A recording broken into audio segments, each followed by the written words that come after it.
আল্লাহ যেভাবে ফেরাউনদের অতীতে বিদায় দিয়েছেন, এদেশেও ফেসিবাদের ধারক বাহক যারা ছিল তারা অপমানজনকভাবে বিদায় নিয়েছে।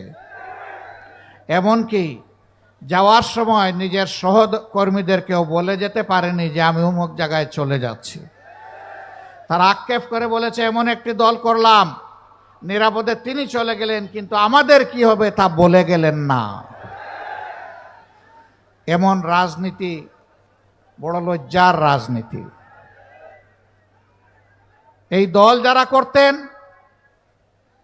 সরকারের ইশারা ইঙ্গিতে যারা মানুষের উপর জুলুম করেছেন, আশা করি তারা এখন বুঝতে পেরেছেন জনগণের বিপক্ষে দাঁড়িয়ে কখনো কেউ পার পায় না।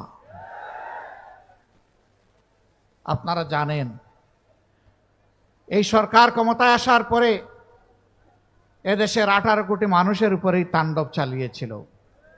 শুরু করেছিল জামাতে ইসলামীকে দিয়ে, তার আগে শুরু করেছিল সেনাবাহিনীকে দিয়ে, শেষ করেছে জামাতে ইসলামীকে দিয়ে। শুরু করেছে নেতৃবৃন্দের বিরুদ্ধে মিথ্যা মামলা দিয়ে, বন্দি করে, বিচারের নামে তামসা করে হত্যা করার মধ্য দিয়ে, আর শেষ করেছে জামাতে ইসলামীকে নিষিদ্ধ ঘোষণা করে। আজকে বাংলাদেশের জনগণের অন্তর থেকে কে নিষিদ্ধ হয়েছে? কে? জুড়ে বলেন। এখন তো আর বাপ বেটা দুপুরবেলা একই টেবিলে বসে খাবার খাচ্ছে, সেখান থেকে তাদেরকে ধরে নিয়ে বলেছে তারা রাষ্ট্রের বিরুদ্ধে ষড়যন্ত্র করছিল। সেই আশঙ্কা এখন তো নেই। তাহলে গলা ঝেড়েই বলুন এরা কারা? এরা ফ্যাসিস্ট।